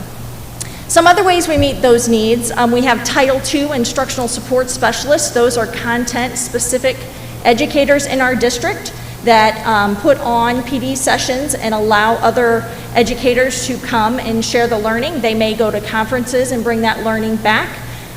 They try things out in their classroom. We also have other district educators that may just specialize in something. We have a new program, for example, a high school, we use Turnitin. We had an educator that was very knowledgeable in Turnitin, had used it, had played with it, had gone to some training. Bring that educator back and ask them to present to the other educators in our district about the program. We also have outside organizations that we can bring in to provide PD where we have needs that maybe we can't fill internally. Based on the needs assessment, the buildings have the results and they have the building PD funds that they use to meet those specific needs, and they can do that on their PD days as well. One thing that we did last year was we designed a PD learning hub, and what that is it's a website that's connected to our district website where our educators can go and get the learning that they need when they need it. So for example, if at the beginning of the school year I have too much going on, but a few months in I really want to explore Block C, I can go to this website and there are tutorials, there are step-by-step guides. We've added to that throughout the year, and it just allows the educators to go and get the things they need. There's a Tyler 360 tab, there's Everything Google tab, there's elementary resources and high school resources. So we did a lot of training last year and this summer, and we recorded a lot of it, and we put that up. Math pilot, we have our elementary teachers doing math pilots, and they had the opportunity, if they wanted to get the learning this summer, to start playing with the resources. We videoed those so other educators could see those as well. Okay, so we also have the Education Professional Elective program throughout the year where we have different offerings for teachers as well. Basically, the teachers have an option to get a stipend, or we also partner with Missouri Baptist University where teachers can earn up to 3 hours of graduate credit in lieu of the stipend if they choose to do so. And that's also aligned with our district focus and our needs assessment as well. These are facilitated by our instructional support specialists and also Robin. And then also, these do qualify for our tuition reimbursement program with the district as well. As far as PD funds, most of the things we're talking about tonight come from the state, the 1% funds, which we do the needs assessment for, which helps guide where those funds are used. We also have federal funds. Title II is designated for PD use as well. For the impact of our PD, we get a lot of different data back. Just from being in classrooms and just seeing how comfortable educators are with things, trying things out. The needs assessment, we look at that every year and compare it to the previous year to figure out, okay, what are teachers no longer ranking as a high need? What do we need to shift? And then the other big thing we've really tried to do is focus on a product. We try to incorporate creation time and implementation time in our PD. If you're an educator and you go away to a PD session, you come back to class the next day, you have a million things. You have students asking you questions, you're providing RTI, you have a million decisions you're making all day long. And it's very hard to implement the PD that you learned. So what we're trying to do is create PD sessions that allow the educators to collaborate with each other and create something that they're going to use in the classroom. We might have sessions that go a whole semester long where they do some learning and then they try something out in the classroom, they come back for the next session and they share what they tried, what worked, what didn't work, they learn some more, they go try something else out. So we're really trying to make sure that we're providing that time to make sure the PD is getting into the classroom by including that creation and implementation time. The other thing we do is after PD sessions, we ask for feedback, and we use that feedback to then decide where we need to go next. So for example, our April 1st, we offered the Technology Summit for secondary educators, and we had some of those sessions were very highly ranked by our educators, so we brought those presenters back in the summer so they could share learning with more educators that did not get to attend those sessions.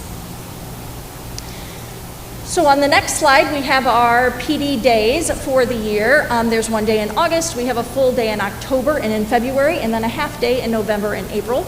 On the full days, the afternoons are designated for PLC time, and that's when teachers will collaborate around data, they will create common formative assessments, we'll use those half days. They do that throughout the year during their PLC time as well. Also, we do have some safety training. All schools get safety training in October, but there's additional training that we have on a rotation basis. So this year, it'll be the middle schools on October 1st, and then on February 8th, the high schools will attend that. So at this time, we would like to open it up for questions before presenting the PD plan for your approval. I had a question, Robin. So is there a way, a mechanism that when the PLCs meet at the building, is information from those PLC groups, ideas that they come up with, is there any way that that's ever considered for part of the PD plan? Or is that just, if the building PLCs identify something, then they just use their building PD funds? Do you understand what I'm asking? So if the PLC team decides there's a need, a learning need for them? Yes, I was wondering if the PLC groups, if there's some things that they come up with in the building that are identified as needs, does that ever transcend the building level and go on to the full plan so that, you know, like, let's say several different buildings are having issues with grading, or several different buildings, like, is that where standardized report cards came from the elementary? Guess that's my question. Yes, absolutely. Or is it just, if the PLC comes up with something, it just stays at that building and they use building funds, or does it ever move to the district level? It can depend on what it is. So if a PLC, there's a need that maybe is just for them, they put in a request. Also, the each building has a PD rep, and we meet once a month and bring back ideas and share things. Also, on the administrator meetings monthly, there's a PD topic, so we're constantly gathering data. Last year, this time when I came to you with the PD plan, social emotional learning was not ranked high on our needs assessment. Yet we knew that going into the pandemic, we'd have to shift. So we do change things along the way. We realized last year we were going to be one-to-one with secondary schools. So we're like, okay, April 1st, that PD day, we had to do something to make sure educators were ready. So it's constant conversation. Those PD evaluations we send out after PD days, as well as after people go and attend maybe our summer PD session. So we're constantly gathering that data. All right, thank you. Anybody have any other questions?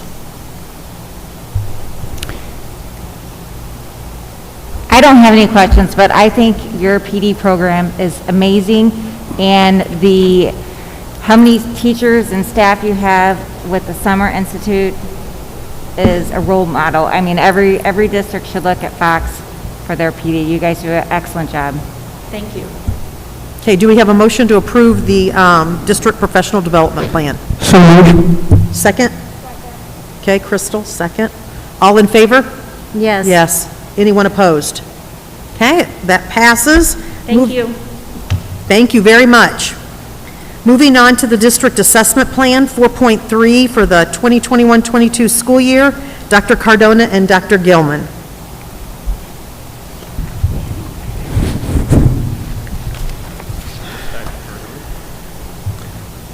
Good evening. DESE requires all districts have a local assessment plan adopted by the school board and requires that each building have a copy of them. Assessment plays a critical role in the learning process, but we are always looking for that minimum effective dose. We do not unnecessarily steal instructional time by over-assessing. With this in mind, we have figured out our plan.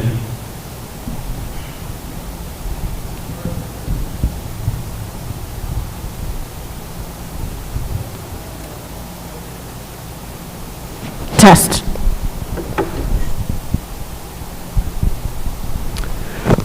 With that in mind, we have pared down our plan for the past few years and made minor adjustments this year.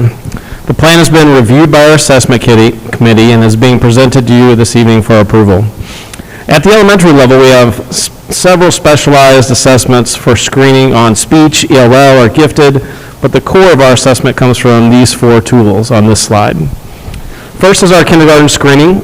This is given to all of our incoming kindergarten students to identify their strengths and weaknesses. Data is used to screen for special programs, response to intervention, and is also used in the development of class lists. Reading is obviously a top priority, which brings us to our benchmark assessment. This reading assessment contains a collection of resources that allows teachers to assess a student's fluency, comprehension, and self-corrections. The third major tool in our assessment kit would be the NWEA, which is a computer-adapted universal screener of reading and math. NWEA reports a RIT score, which places students on a developmental scale and compares them to national norms. This test also aligns well with our next assessment, the Missouri Assessment Program, or MAP. MAP assessments are required by DESE and are used as a means to evaluate district programs, overall student achievement, and the effectiveness of district curriculum. MAP results are shared with parents and are reviewed by administrators and teachers so adjustments can be made to instructional practice. That pretty much represents the core of what we do at the elementary.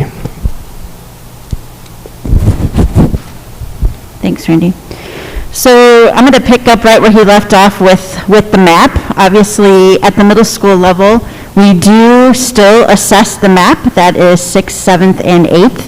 We do ELA and math with 6th, 7th, and 8th, and then science is added to 8th. So that is data that carries on through the elementary school. And really, the MAP assessment allows us to gather some data to see and to talk at I hold curriculum liaison meetings. So I will meet with each curriculum department, and they will be bringing me data on the pre and post assessments, what's working in the classroom, how does that correlate to where we need to put our focus as we look towards the MAP test this spring. And then looking at the high school, right now, both of our high schools are targeted high schools because of the gap between where our SPED students are performing, our special education students, versus where our regular education students are performing. So that is something we really need to keep our eyes on. We're kind of, it was going to be a 3-year target, but because of COVID and some of the things that have changed, they've kind of changed that and given us a little bit more leeway. So that is something that Ms. Stacy Dockery and I will be looking at and monitoring with the high schools. And then, of course, with MAP, it's going to be really important for us to use the current data, which we have from 2021, to be able to set that benchmark as we look at where do we need to move our kids. We didn't have MAP test results from the year prior, so this is a good time to actually take that and use that as our benchmark. And then looking on to the next slide, when we look at our assessment plan, one of the things that guides that from start to finish is the MSIP.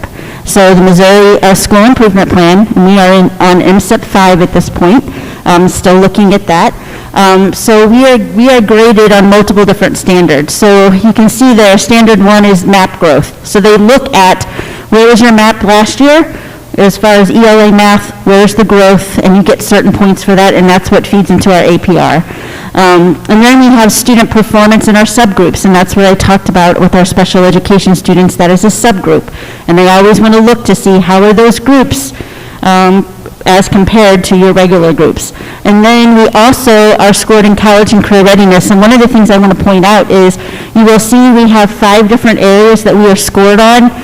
Our college career readiness, we are scored 3, 4, and 5 category. So it has a huge weight. That is where the other test in our assessment plan comes from, that ACT, the ASVAB, the SAT, the Compass, the advanced placement, the international baccalaureate, or technical skills attainment. So those are all things that we actually gain points on our MSIP, and those are all tests that we give in assessments. So also linked there is all of the MSIP 5 standards and how we're scored on those. So I've just linked that there for you to look at.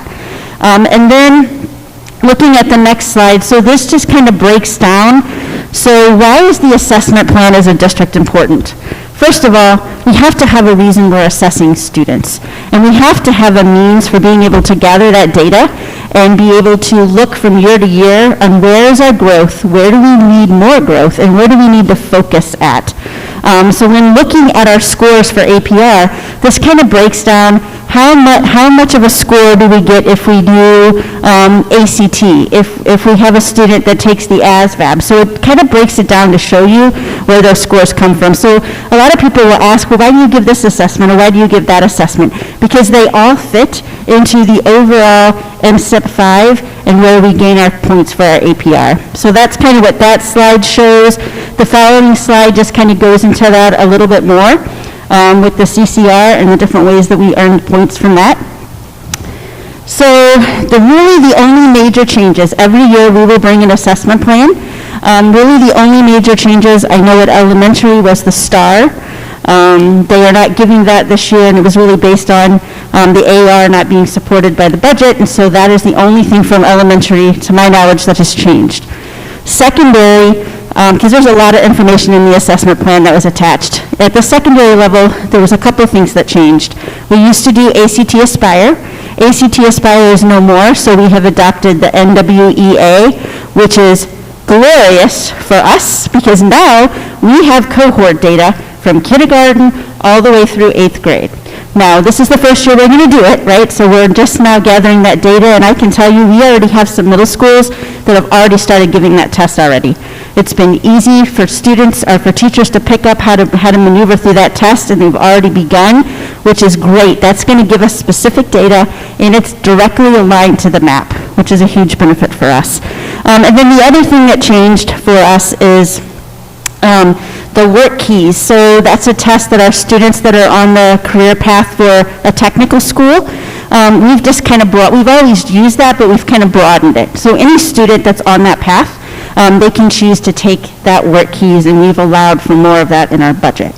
So that overall, in a very short synopsis, is our assessment plan for the district. We're bringing it to you tonight for your approval. Once it's approved, and I'll open up for questions, but once it is approved, this is something that we will then share with each building, because according to DESE standards, each building has to have an assessment plan on hand within their building. So questions? So I didn't see EOC up there. Is that something that our students are taking, or was that included in that map piece that you had? I'm sorry, what EOC? The EOCs, either course, do they still have to take those into course exams? Yes, thank you. I'm sorry I didn't mention that. Yes, we do that in Algebra 1, we do that in ELA 2, and we do that in biology. Okay, and so that was that very top item, map, you had just Map map. and that was- EOC. Okay. Yes.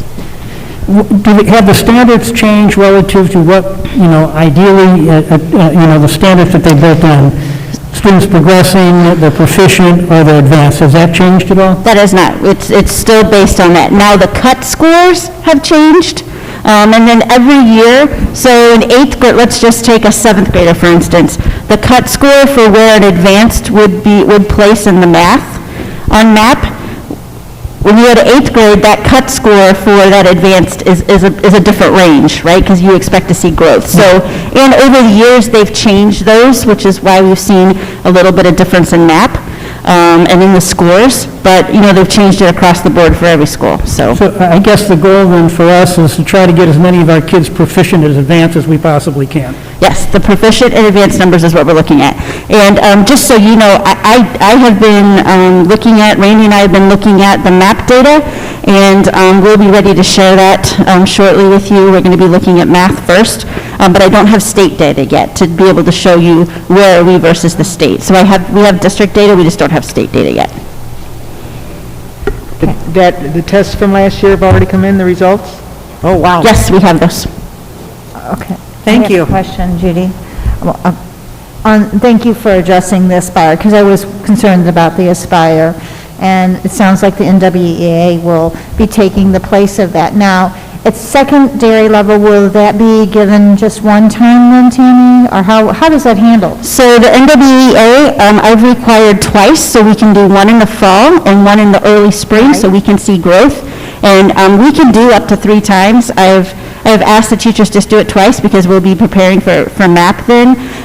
But the important thing is we got to look at where are our students now, especially with the learning loss, and then be able to look at what kind of growth do we have, let's say, come February, so that we can say, okay, where does our push need to be before we get ready for those MAP? Okay, great. So, Randy, my question is, on the elementary level, I know in the past some of the schools have done the NWEA in the fall, but maybe not the spring. Now, are we going to be more consistent with that this year, especially with the learning loss? Yes, they will take that in September, and then they will also take it within 45 days of the end of the school year as well. Okay. All right. And, Randy, the assessment committee, on the elementary level, who does that consist of, basically? It's basically teachers at the elementary level, yes. Okay. Do we have a pretty good size amount of teachers on that committee? Yeah, I think 25 district-wide is what we're looking at. All right. And Tammy, on the work key, did you say that you are going to go ahead and administer that to students that you feel need to? Yes, so students that are on track for a career technical education, if they want to take the work keys, we've kind of limited access for that right now because we only had so much in the budget. I mean, we've not used that just in a broader term, so we're going to see how many students actually want to take that. But that is going to be available more so than it has been in the past. Okay, so are we leaving it up to the student and their parents to determine if they want to Yes. take that test? Okay.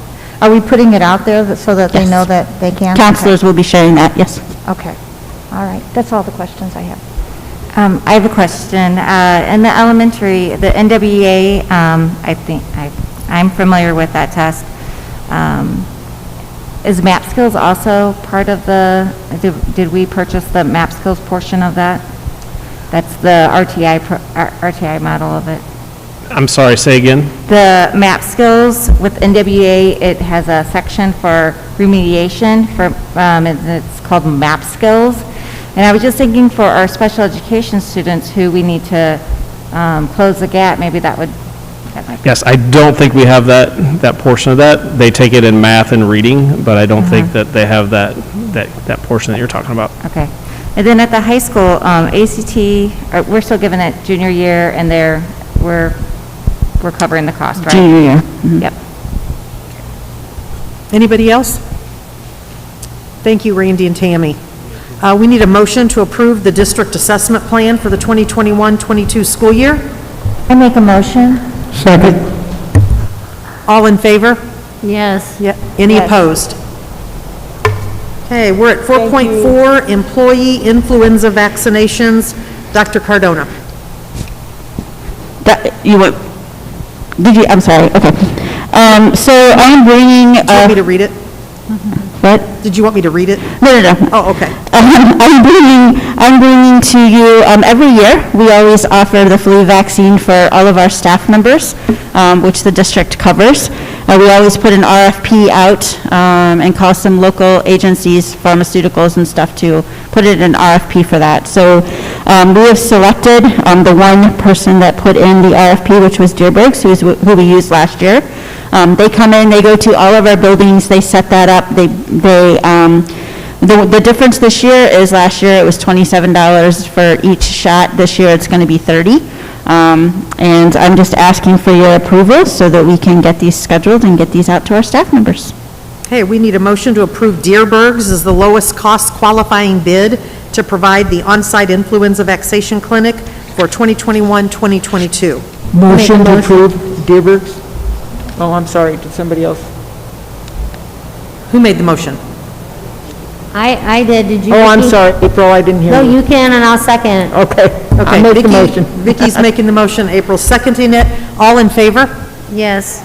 Any opposed? Any opposed? Okay, we're going on to 4.5, nursing agreement, Phoenix Home Care and Hospice. Dr. Cardona.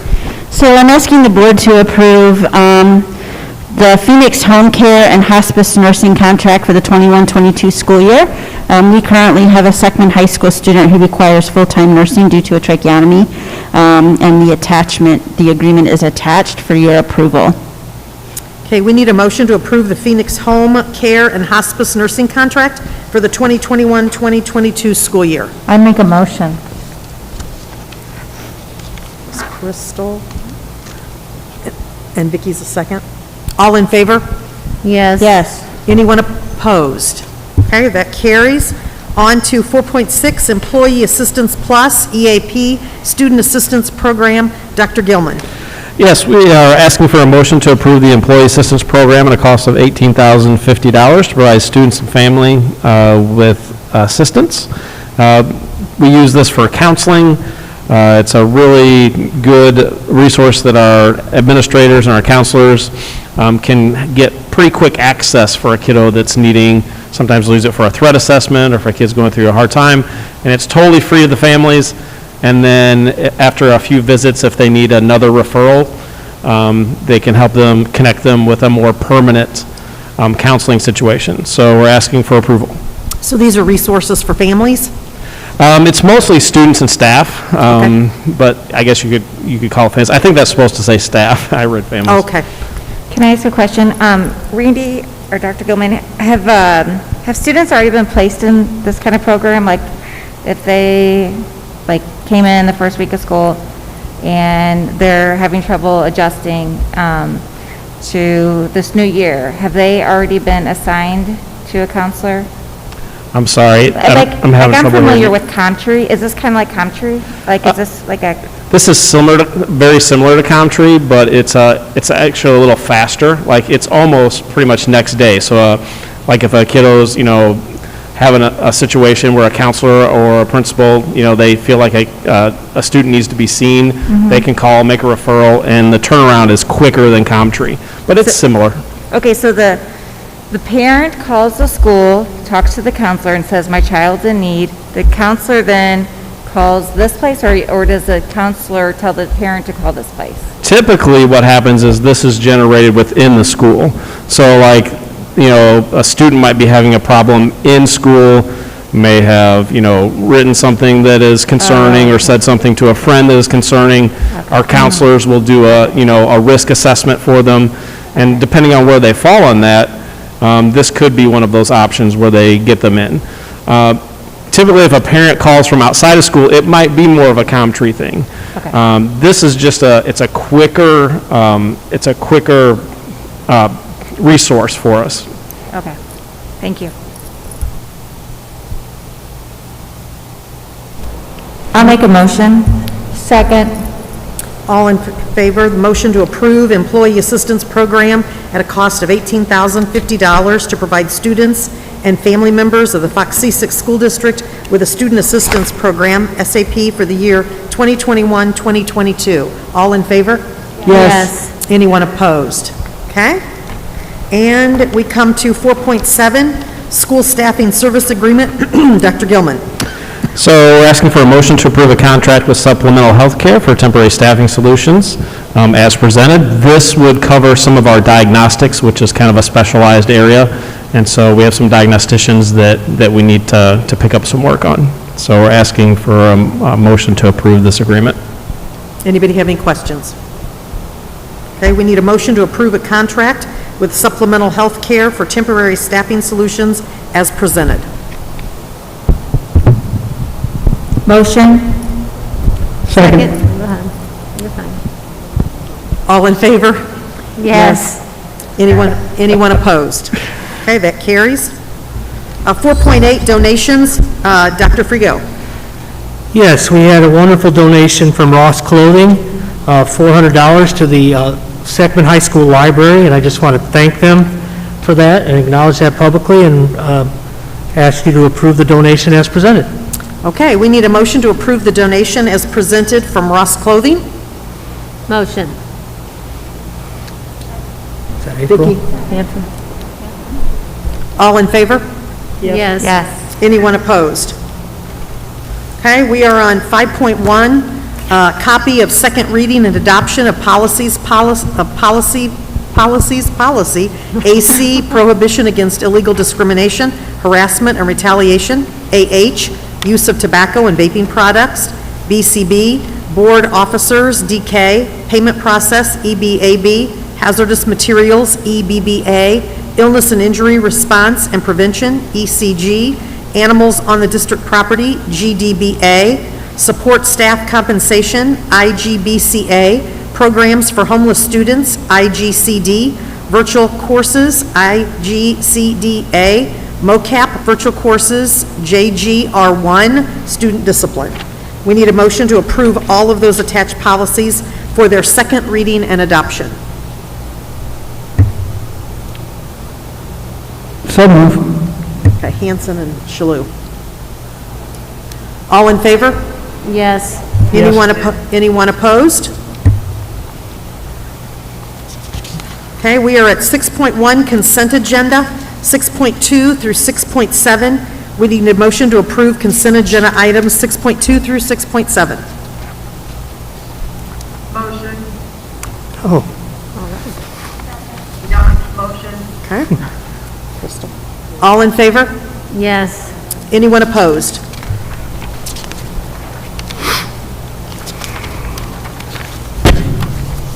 I know, April, I know. I just have to find the page. It's not me today. We need, I can't even lick my, because I got a mask on. We need a motion to adjourn. 7.1, we need a motion to adjourn. So move. Second. All in favor? Yes. Anyone opposed? Okay.